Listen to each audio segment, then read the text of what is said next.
Shalom. Apa kabar Bapak Ibu? Luar biasa. Mantap ya. Memang selalu ya kalau misalnya kita ditanya apa kabar, selalu jawabannya adalah luar biasa. Padahal mungkin ada yang baru mikirin utang di warung belum bayar mungkin ya.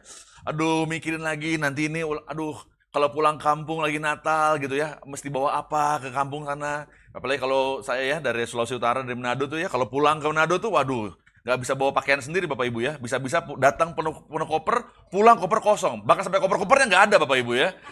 Aduh itu luar biasa sekali ya. Tapi kita percaya itu semua nggak mengurangi sukacita kita. Amin. Amin. Haleluya. Wow. Ya sekali lagi perkenalkan, nama saya Jo Octavianus Bapak Ibu. Mungkin ada Bapak Ibu juga yang baru pertama kali melihat saya, kenal, salam kenal. Lalu saya mungkin baru ini kedua ya setelah waktu itu sempat mengisi di pertemuan para pengerja di tempat ini. Dan bersyukur kepada Pak Gembala dan Ibu juga yang memberikan percaya untuk saya boleh melayani pada hari ini. Dan ini adalah bulan Natal, betul ya? Bulan Desember, bulan Natal Bapak Ibu ya. Kita bisa lihat pohon Natal nggak cuma ada di rumah, tapi juga ada di mall-mall saat ini ya. Dan yang foto depan pohon Natal pun nggak cuma orang Kristen ya. Bersyukur ya, luar biasa. Ya, tapi ini yang kita percaya bahwa Natal itu adalah sebuah sukacita sebetulnya. Sukacita buat kita semua, karena ada juru selamat yang lahir buat kita. Nah, satu tema yang diberikan untuk kita bisa sama-sama mengerti apa yang Tuhan inginkan untuk kita mengerti adalah tentang Yesus sebagai Mesias. Yesus sebagai Mesias, seperti yang Bapak Ibu juga sudah dengar pada waktu minggu lalu, bagaimana tempat ini juga membagikan tentang Kristus yang sebagai Mesias. Dan hari ini, saya membagikan tentang Yesus Mesias, dia adalah bukti kehadiran Tuhan di tengah manusia. Kenapa saya angkat seperti ini Bapak Ibu tema ini? Karena begini, Kristenan adalah salah satunya agama yang mengajarkan bahwa Tuhannya adalah Tuhan yang pernah jadi manusia. Betul? Dan kita bersyukur bahwa Tuhan yang kita sembah itu pernah jadi manusia Bapak Ibu. Kenapa? Karena di agama lain atau di kepercayaan lain, Tuhannya nggak pernah jadi manusia. Artinya apa? Nggak pernah ada Tuhannya yang pernah melihat manusianya menderita. Kita bersyukur Tuhan kita pernah jadi manusia sehingga ketika ada orang, ketika dia sakit, dia berdoa, dia bermohon, dia punya harapan untuk sembuh, dia nggak merasakan bahwa Tuhannya nggak ngerti atau Tuhannya jauh. Kenapa? Karena Tuhannya pernah jadi manusia. Karena Tuhannya pernah jadi manusia, waktu Tuhan datang ke bumi, dia pernah lihat ketika ada orang jomblo di tempat ini mungkin, berdoa, duh Tuhan, umur aku udah 40, udah mau 50 Tuhan, hari ini aku belum dapat pasangan juga Tuhan. Ampun, kira-kira ada Tuhan, masa nggak dikasih juga? Ada yang amin? Oh ada. Oke, nanti setelah ini kita altar call ya. Ya, mungkin ada yang berdoa, Tuhan, sampai hari ini Tuhan, aku minta terobosan ekonomi, tapi sampai hari ini aku belum melihat ada jalan keluar. Dan saat yang sama Tuhan melihat bagaimana penderitaan bangsa Israel pada saat itu menderita. Kenapa? Karena Tuhan pernah jalan sebagai seorang manusia di bumi dan melihat penderitaan manusia. Dan karena kita tahu bahwa Yesus pernah jadi manusia dan berjalan di atas muka bumi ini, ketika kita berdoa hari ini, kita tahu Tuhan mengerti dan Tuhan peduli. Kenapa? Karena dia pernah jadi manusia. Amin. Nah, itulah makna Natal buat kita. Tapi satu hal Bapak Ibu yang saya mau buka pada hari ini, pertanyaannya adalah, apa arti Natal buat saudara? Nah, ini semoga pertanyaan ini bisa terjawab dalam kehidupan kita hari ini, pagi ini. Saya tanyakan pada Bapak Ibu, apa arti Natal buat saudara? Mungkin ada beberapa orang bilang, Natal itu adalah hari di mana saya bisa dapat merchandise Natal kepada banyak gereja. Ada yang berapa perayaan Natal? Dapat penyalahan Natal? Udah berapa kali nyalain lilin Natal di tangan Anda?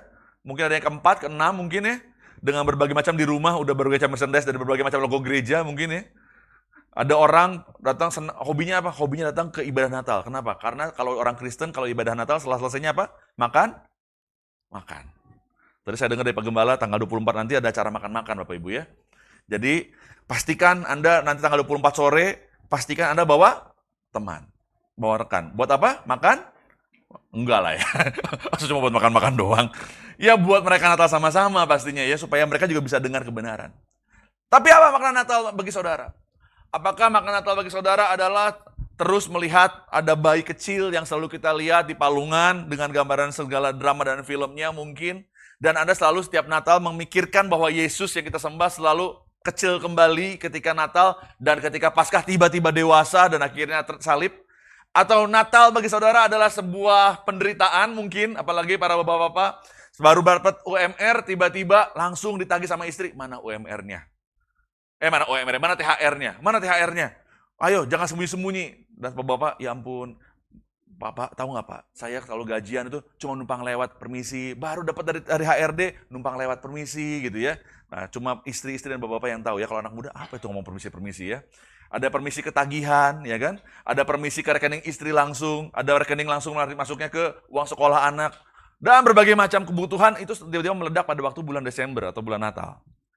Tapi ini yang kita percaya Bapak Ibu, Natal seharusnya salah satunya adalah bulan kebahagiaan bagi kita. Kenapa? Kalau kita bicara tentang menyebarkan kabar baik Bapak Ibu, Natal itu adalah bulan di mana kita nggak merasa takut untuk kita menyebarkan kabar baik Bapak Ibu. Bener nggak sih? Oh iya dong. Kalau di lain waktu Bapak Ibu, kita mau cerita tentang Yesus aja, kita kadang-kadang sampai keringetan keluar biji jagung, ya nggak sih? Wah, keringetannya gede banget gitu kan. Duh, saya ngomongnya apa ya? Kira-kira pertama kali saya untuk kenal Yesus tuh ngomongnya apa ya? Tapi kalau Natal Bapak Ibu, kita nggak perlu ngomong apa-apa, teman kita nanya, buat lu tuh yang Kristen tuh Natal tuh apa sih sebenarnya? Itu tuh kok bisa sih Tuhannya jadi manusia tuh gimana sih ceritanya? Kita diberikan kebebasan untuk cerita tentang Injil tanpa kita khawatir tentang keselamatan kita. Benar nggak sih? Iya kan? Nah oleh karena itu Bapak Ibu saya percaya gini. Seharusnya Natal bulan Desember ini jadi kesempatan buat kita sebagai orang percaya untuk apa? Cerita tentang keselamatan. Cerita tentang Yesus.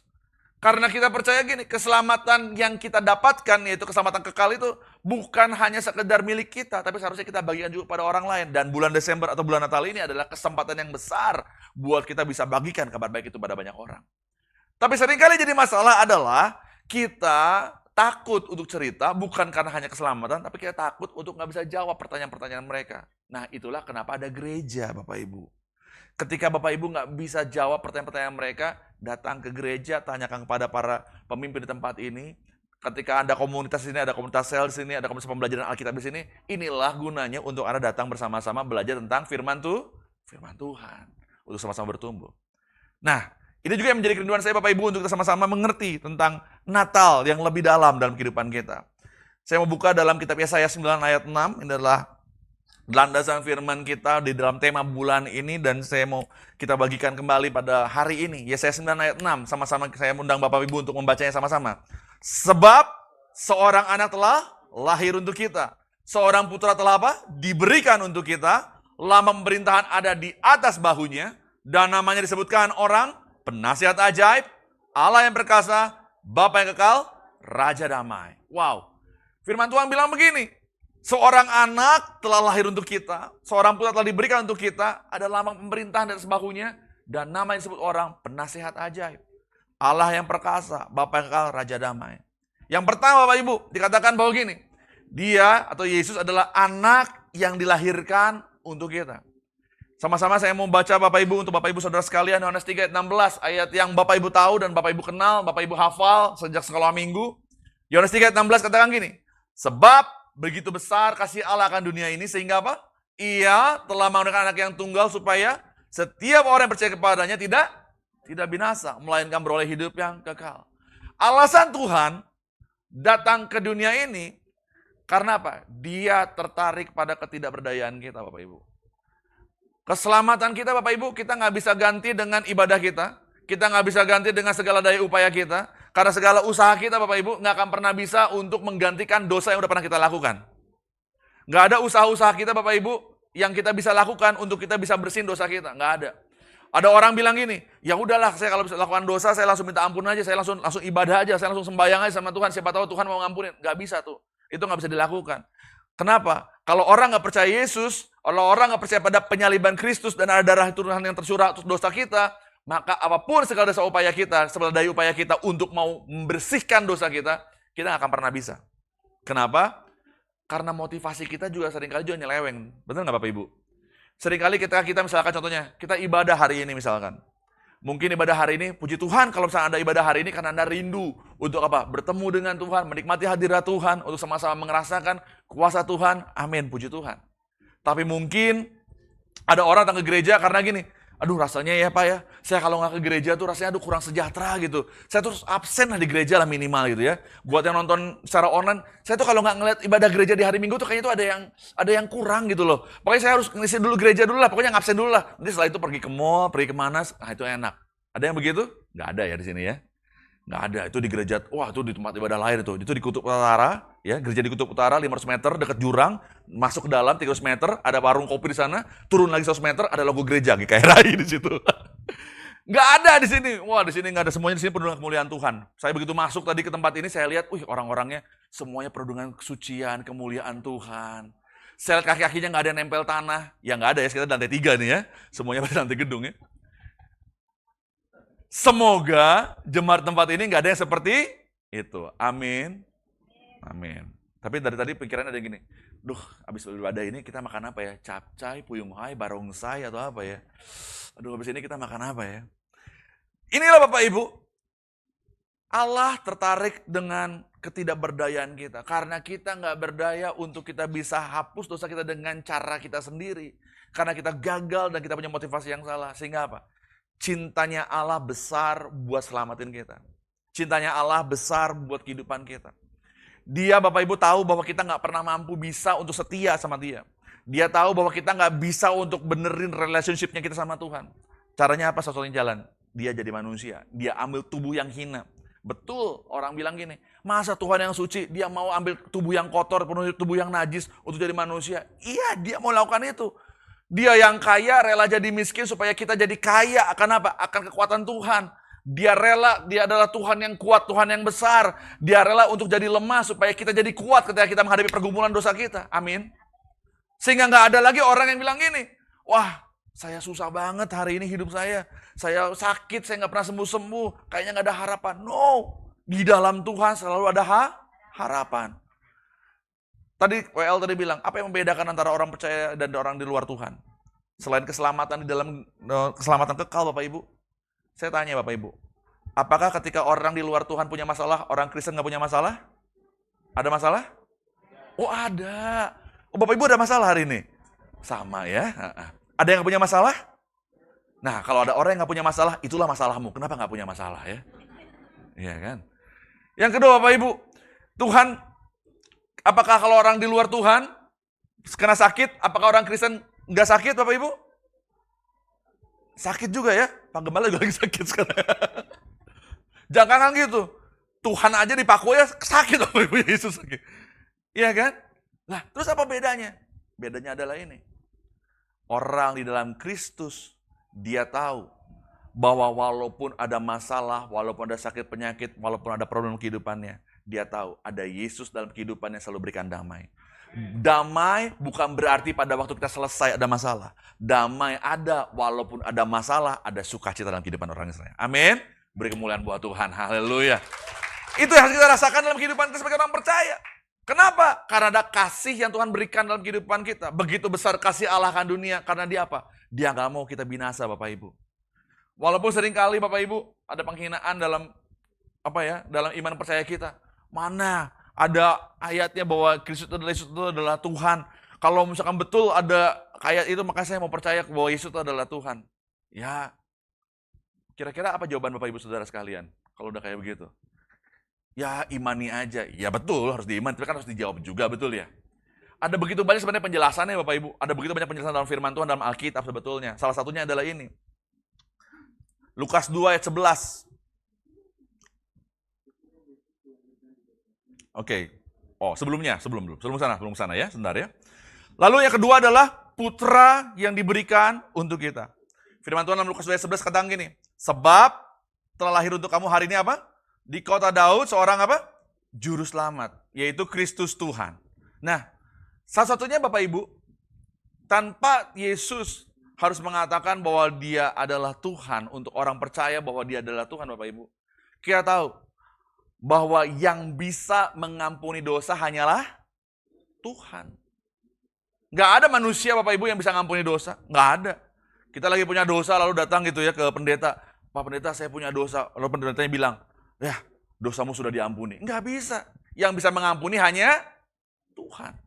Maka ketika Yesus bisa mengampuni dosa, maka dia sedang membuktikan bahwa dirinya adalah Tuhan.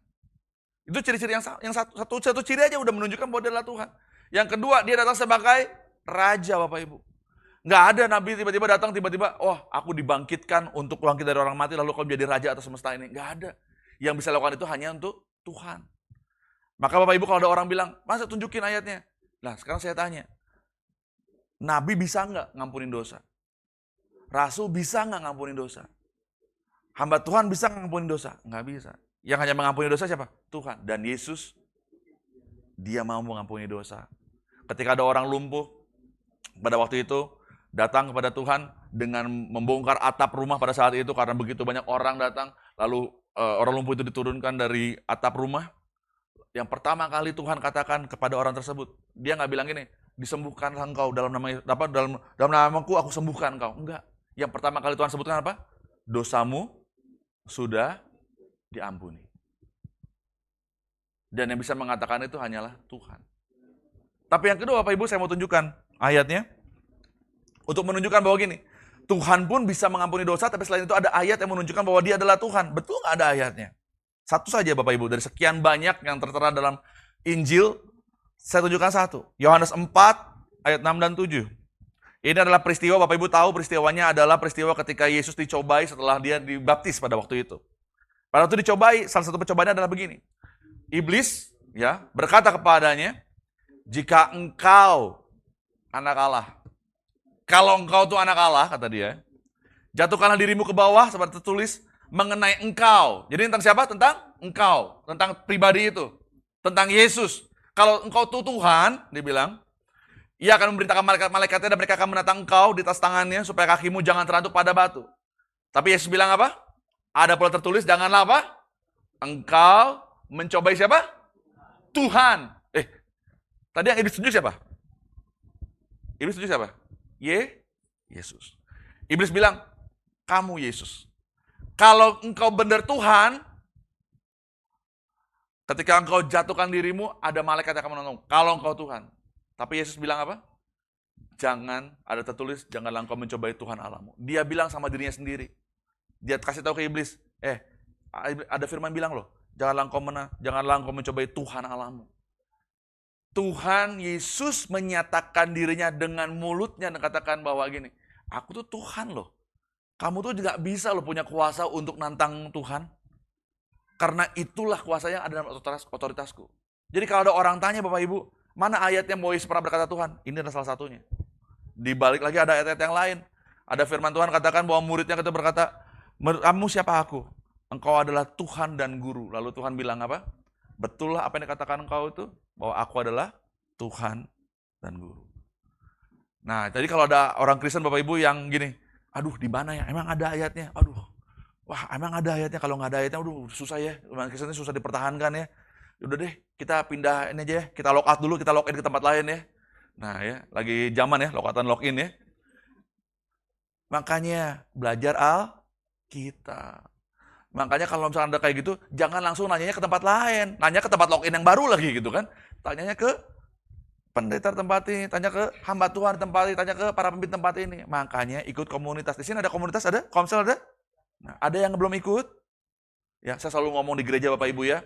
Buat teman-teman, buat orang-orang para jemaat yang belum ikut komsel, paksa ikut komsel. Harus paksa. Katanya dalam Kristus nggak ada pemaksaan. Kalau dalam hal ini Bapak Ibu harus dipaksa. Kenapa? Kalau kita mau tumbuh bareng-bareng Bapak Ibu, nggak ada jalan lain Bapak Ibu. Kita harus tertanam di dalam gereja lokal. Kalau kita mau bertumbuh sama-sama Bapak Ibu, nggak ada jalan lain. Kita harus tertanam di dalam komunitas. Karena ini Bapak Ibu, serangan pada iman kita Bapak Ibu semakin banyak, semakin banyak. Dan kalau kita nggak tertanam dengan benar, kita akan mudah tercabut Bapak Ibu. Hanya karena apa? Tidak mengenal siapa Tuhannya. Ayub bilang gini, dulu aku kenal kata orang. Tapi sekarang aku melihat dengan mata kepalaku sendiri. Dengan kehidupanku sendiri. Saya nggak mau Bapak Ibu, dari jemaat depan, belakang, kiri sampai ke kanan, ada satu orang yang terhilang. Hanya karena apa? Dia nggak benar-benar tertanam di dalam Tuhan. Kita mau pastikan bahwa setiap jemaat di tempat ini, ya, adalah jemaat-jemaat yang mengenal Tuhannya. Semua orang tahu Jokowi. Ada yang kenal Jokowi? Ketika Jokowi datang, Dudung, apa kabar Dung? Gitu. Ada di sini? Ada yang namanya Dudung nggak? Taruh lu. Nggak ada ya. Kalau misalkan Jokowi nggak manggil balik nama Anda, berarti kita cuma sekedar tahu. Semua orang tahu Yesus, tapi nggak semua orang kenal Yesus. Makanya Bapak Ibu, pastikan bahwa setiap kita hari ini adalah orang-orang yang nggak cuma sekedar tahu, tapi kenal. Amin. Mau baca Alkitab? maunya kok makin lemes ya. Wah itu dia. Haleluya. Yang berikutnya Bapak Ibu. Firman Tuhan bilang gini, bahwa pemerintahan itu ada di atas bahunya. Saya membuka Kolose 1 ayat 15, firman Tuhan katakan gini, ia adalah apa? Gambar Allah yang tidak kelihatan. Yang pertama dilahirkan dari segala yang ada. Ketika Tuhan bilang gini, bahwa ketika dinubuatkan bahwa di dalam Yesus, pemerintahan itu ada dalam bahunya, artinya apa gini? Artinya adalah bahwa Yesus Allah kita adalah Allah yang kuat, yang memerintah seluruh ciptaannya, seluruh muka bumi ini. Maka pemerintahan itu akan ada dalam kehidupannya dia. Bukan pemerintahan untuk memberontak, karena pada saat itu adalah dalam penjajahan Romawi. Tapi ada begini Bapak Ibu, bahwa di dalam kehidupan Yesus ada kuasa yang besar. Di dalam Kristus ada kuasa kehidupan yang engkau bisa lihat ketika dia jadi manusia, engkau akan lihat seperti apa Allah itu, seperti apa teladan yang harus kau lakukan. Kita bersyukur Bapak Ibu, bahwa Tuhan yang kita sama pernah jadi manusia. Sehingga kita tahu, waktu dia digoda iblis apa harus dilakukan. Ketika dia juga merasakan penderitaan orang, kita tahu juga apa yang dia lakukan. Karena dia menjadi teladan dalam kehidupan kita. Nah, firman Tuhan bilang gini, dalam 1:15 tadi bilang gini, dia adalah gambar Allah. Bapak Ibu, pagi ini pasti Bapak Ibu sebelum pergi gereja ada yang bercermin dulu, betul nggak? Minimal kalau perempuan-perempuan saat ini, kalau nggak punya cermin dia pakai apa? Handphone. Ya. Saya kira kalau gini tuh, wah ngapain tuh lagi pada selfie apa ya? Tapi ternyata lagi ngaca. Saya tanya, waktu Bapak Ibu lihat kaca, waktu lagi betulin alis, yang memastikan bahwa alisnya harus 30 derajat lintang utara, ya. Maka yang kanan pun harus 30 derajat lintang utara, nggak mungkin 32 derajat, 5 gitu ya. Pokoknya bapak-bapak di tempat ini, dan para pria yang belum menikah, saya kasih warning. Jangan pernah ganggu wanita yang sedang pasang alis. Itu membedakan surga dan neraka, beda 1 senti Bapak Ibu. Beda tipis itu ya. Jadi ketika para wanita sedang lagi pasang alis, berikan mereka ketenangan. Kalau perlu ada berdoa. Supaya sebelah kiri dan kanan semua seimbang, maka tatanan hidup ini akan penuh dengan kedamaian.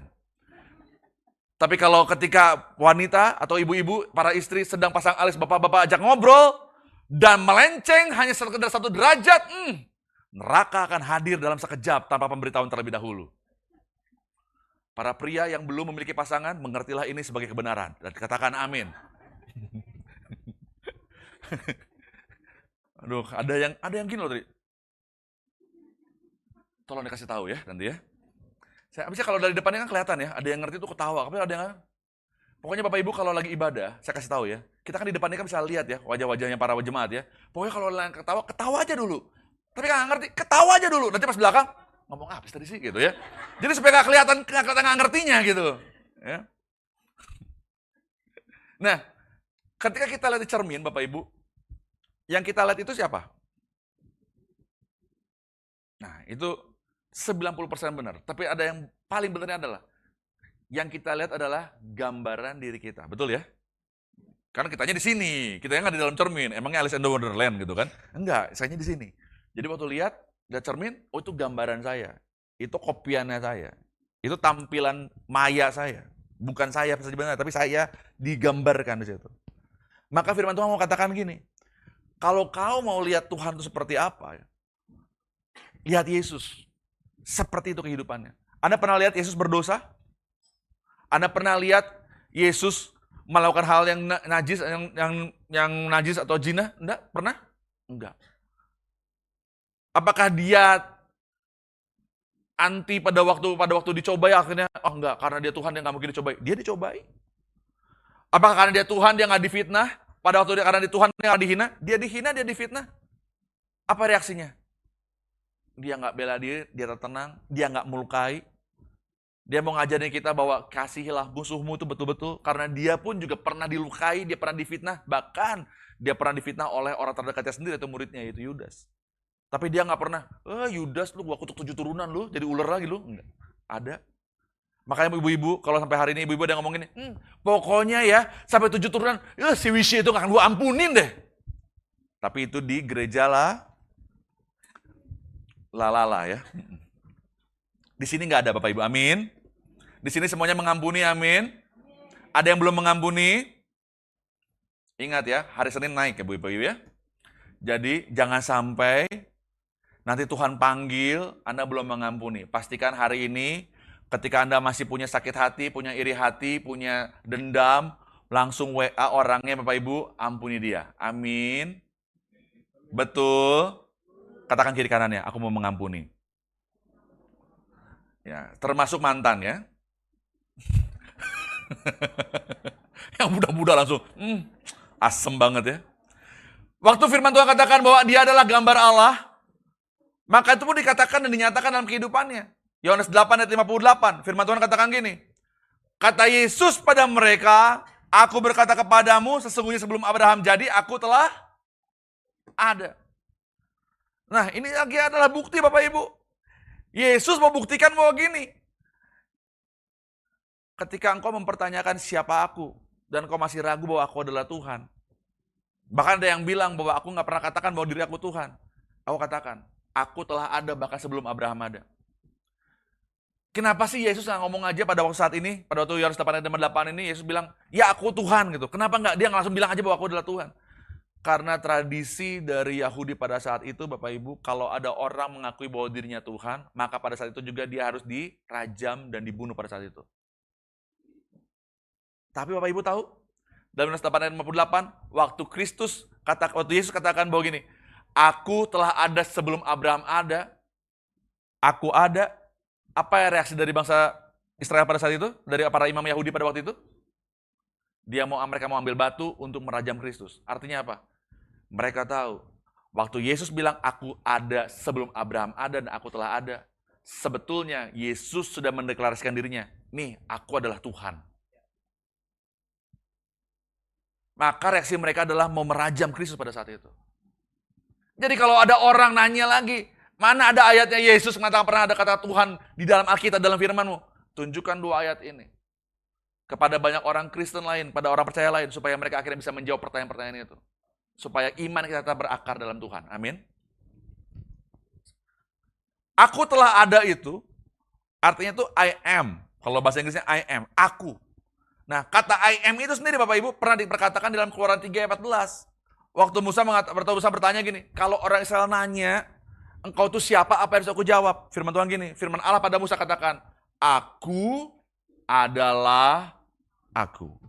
Referensi inilah yang dikatakan oleh Yesus ketika di hadapan orang, kepada para ahli Taurat dan para imam, ketika bertanya, inilah referensi kata dan referensi ayat yang dia perkatakan di depan bangsa Israel untuk menyatakan dirinya. I am. Aku adalah aku. Aku ada sebelum Abraham ada, aku adalah aku. Kenapa dia bilang Abraham? Karena Abraham adalah bapa orang percaya. Bapa yang diagungkan oleh bangsa Israel. Kalau dia ada sebelum bapa yang dipercaya oleh bangsa Israel, berarti dia adalah Allah. Kalau dia adalah Allah dan dia mengakui bahwa aku adalah dia sedang berdiri di hadapan bangsa Israel dan katakan, aku adalah Tuhanmu. Dan ini adalah jawaban yang bisa kita berikan. Dan ini juga bukan sekedar jawaban yang bisa kita berikan, tapi ini adalah konfirmasi buat kita setiap orang percaya bahwa betul Yesus adalah Tuhan. Bapak Ibu, kalau Bapak Ibu suatu hari lagi ibadah hari saat ini, tiba-tiba Bapak Ibu, Presiden Jokowi datang tiba-tiba dari pintu belakang, permisi lewat. Apa yang Bapak Ibu akan lakukan? Nggak ada yang begini. Oh Jokowi, silakan duduk Pak. Ada yang begitu? Saya percaya Bapak Ibu, tiba-tiba semua orang di sini akan berdiri, wah langsung, Pak silakan Pak, wah langsung sujud, betul? Pasti semuanya akan menghormati dia, tanpa harus disuruh ada protokoler. Kenapa? Kita mengagumi kekuasaan yang dia punya sebagai presiden, kita mengagumi jabatan yang dia punya, kita mengagumi kehebatan dia, cara berpikirnya dia, admiring banget. Mau itu orang itu pro, mau orang itu kontra sama dia, mau orang itu benci dia atau suka sama dia, semuanya punya reaksi yang sama. Pasti akan menghormati dia dan akan memberi tempat yang terbaik buat dia. Ini Tuhan loh Bapak Ibu. Ini dia pencipta langit dan bumi loh. Dia ini adalah yang segala-galanya loh. Dia pernah jadi manusia loh. Gak ada Tuhan lain dalam agama lain yang pernah jadi manusia. Hanya Yesus Bapak Ibu. Apalagi yang perlu dia buktikan. Untuk membuktikan bahwa dia adalah Tuhan. Bahkan ada catatan-catatan di luar Alkitab yang mencatat tentang Tuhan, ketuhanan Yesus. Contohnya Josephus dan Flavius. Kedua orang ini adalah orang di luar Kristen. Dua orang ini adalah sejarawan yang memang ditugaskan untuk mencatat tentang sejarah Romawi pada saat itu. Dan dikatakan gini, ada seseorang yang bernama Yesus yang memiliki kuasa besar, bahkan melakukan mujizat di mana-mana. Dan orang-orang mengagungkan namanya. Kalau orang ini adalah orang Kristen mencatat di Alkitab, orang bisa bilang gini, ya iyalah itu Alkitabmu, ya wajarlah ada orang mengatakan gitu. Wajarlah kalau dia mengagungkan Tuhan, Kristus sebagai Tuhan. Ini adalah orang di luar Kristen juga mencatat seperti itu loh Bapak Ibu. Di zaman itu loh hidupnya. Kalau ada bukti sebanyak ini Bapak Ibu, masih keterlaluan sih buat saya sih kalau ada orang Kristen keluar dari agamanya hanya karena ada pertanyaan, tunjukkan mana ayat bahwa Yesus adalah Tuhan, maka aku akan percaya pada engkau. Dan dia langsung orang Kristen pada bingung, nggak bisa jawab. Karena keimanan kita Bapak Ibu, bukan terpaku pada apa yang bisa kita lihat, tapi apa yang kita bisa imani dalam Kristus Tuhan. Amin. Saya bersyukur di hadapan saya Bapak Ibu saat ini, di hadapan Anda semua, Anda adalah orang-orang yang masih berpegang teguh pada imannya. Tapi satu hal, apapun badai, apapun topan yang Bapak Ibu hadapi, percayalah, Yesus yang kita sembah, dia adalah Tuhan yang selalu hadir dan dia nggak pernah tinggalkan kehidupan kita. Ketika dia bilang bahwa dia adalah Mesias Bapak Ibu, dan dinubuatkan sebagai Mesias, yaitu pembebas kehidupan kita. Dia mungkin saat itu Bapak Ibu rasakan ketika ada masalah. Dia bukanlah Tuhan yang selalu memberikan solusi pada saat itu Anda berdoa. Mungkin Anda ngelihat bahwa sepertinya waktu Anda sudah berdoa dan berpuasa, sepertinya jawaban itu nggak pernah datang. Lalu Anda sepertinya udah mulai ragu akan ketuhanan Yesus. Saya katakan Bapak Ibu, Tuhan yang kita sembah adalah Bapa yang mendidik anaknya. Tuhan yang kita sembah adalah Tuhan yang tidak pernah terburu-buru memberikan jawaban dan tidak pernah terlambat untuk memberikan jawabannya. Tuhan yang kita sembah adalah Tuhan yang selalu setia dalam kehidupan kita. Bahkan Bapak Ibu, firman Tuhan ketika katakan bahwa kita bisa berlindung di bawah kepak sayapnya. Tapi Tuhan yang sama adalah Tuhan yang seringkali bukan hanya melindungi kita, tapi dia juga mengoyakkan sarang di mana kita merasa bahwa diri kita aman. Supaya apa? Kita tumbuh dewasa dalam dia. Oleh karena itu Bapak Ibu, mulai hari ini jadi jemaat-jemaat yang dewasa. Jemaat yang dewasa adalah seperti ini Bapak Ibu. Jemaat yang dewasa itu bukan jemaat yang punya syarat untuk dapat sesuatu. Saya mau ke gereja, saya mau lagi kembali kepada Tuhan Yesus, saya mau percaya Yesus. Kalau seringkali pernah dengar yang kayak gitu? Saya mau nih percaya Yesus nih. Kalau saya sakit saya disembuhin. Kalau kanker stadium 4 saya diangkat Tuhan, saya mau percaya pada Yesus. Tapi kalau enggak, sorry. Nehi babuje. Kebanyakan nonton film ini waktu kecil ya. Saya sorry banget. Nehi banget. Males banget. Kalau utang saya kebayar nih, saya mau percaya Yesus. Kalau. Imannya cuma kalau. Jikalau. Tapi seharusnya Bapak Ibu, orang dewasa dalam Tuhan, orang yang betul-betul kenal Tuhan, imannya bukan kalau. Tapi imannya adalah walaupun. Sama-sama bilang walaupun. Walaupun saat ini saya belum lihat jawabannya, aku tetap percaya pada Yesus. Walaupun saat ini aku udah berdoa, tapi penyakitku belum sembuh, aku tetap percaya pada Yesus. Walaupun saat ini aku belum lihat solusi dalam kehidupanku, aku tetap percaya pada Yesus. Amin. Anda masih ingat Sadrak, Mesak, Abednego? Tahu siapa? Bukan 3 loker koran Bapak Ibu, bukan itu Bapak Ibu.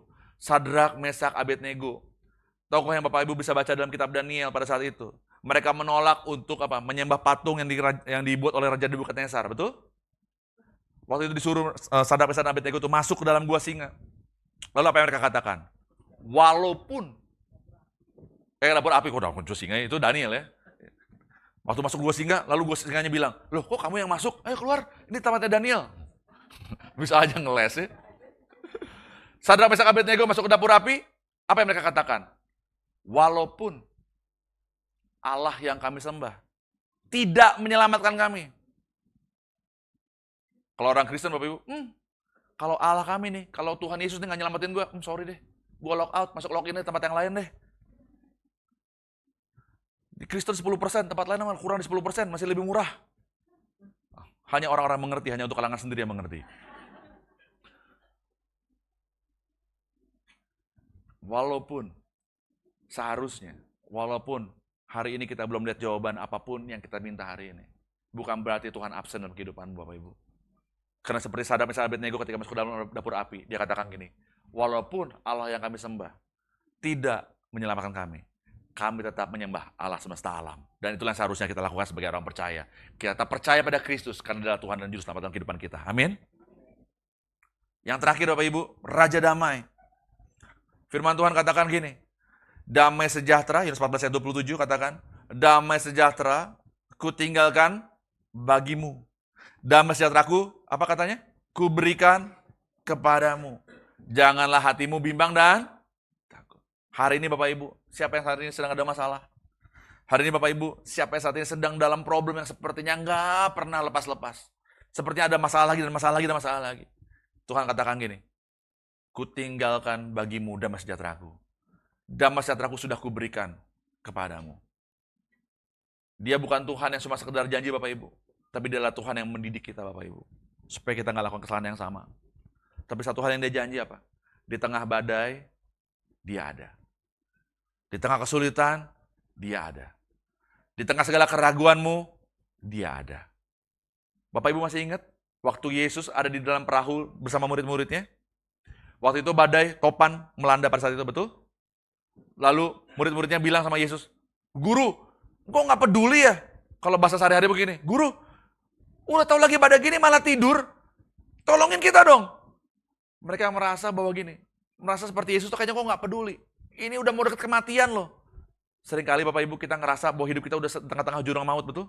Rasanya udah nggak ada pertolongan lagi, rasanya harapan tuh udah nggak ada. Dan kita ketika teriak Tuhan, di manakah engkau? Sebenarnya Tuhan tuh nggak ada. Tapi apa yang Tuhan katakan pada saat itu? Di manakah imanmu? Buat Tuhan untuk selesaikan masalah itu gampang banget Bapak Ibu. Tapi seringkali itu justru malah nggak mendidik kita. Sesuatu yang instan seringkali nggak mendidik kita untuk jadi orang yang lebih baik. Tapi Tuhan tahu bahwa dia adalah Tuhan yang selalu tepat pada waktu untuk memberikan jawaban. Maka Roma 8 ayat 28 katakan apa? Kita tahu sekarang.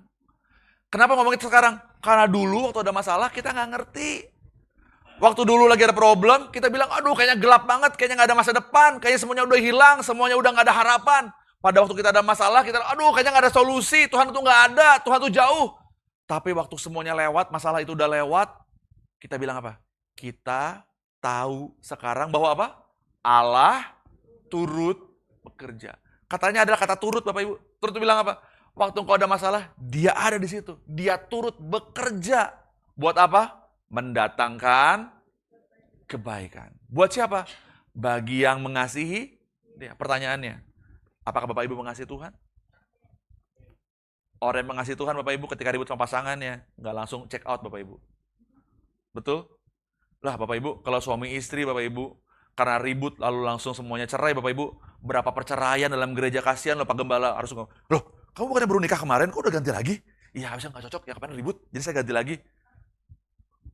Semua gue ganti tiap minggu, loh kok mukanya ganti semua lagi gitu ya, baru lagi gitu. Istri baru, suami baru semuanya gitu ya. Kalau dibolehkan, ini kepala langsung, ini sesat dari mana? Tapi kan nggak boleh kan? Sebagai orang yang dewasa, kita menghadapi masalah, betul? Bukan lari dari masalah. Masalah membuat kita semakin mengerti siapa pasangan kita. Masalah membuat kita semakin mengerti siapa Tuhan kita. Masalah membuat kita semakin mengenal siapa juru selamat yang kita sembah. Maka Bapak Ibu, percayalah, di tengah badai, dia tetap ada dan hadir. Karena dia adalah Mesias dalam kehidupan kita. Amin. Mari kita berdoa. Saya para musik.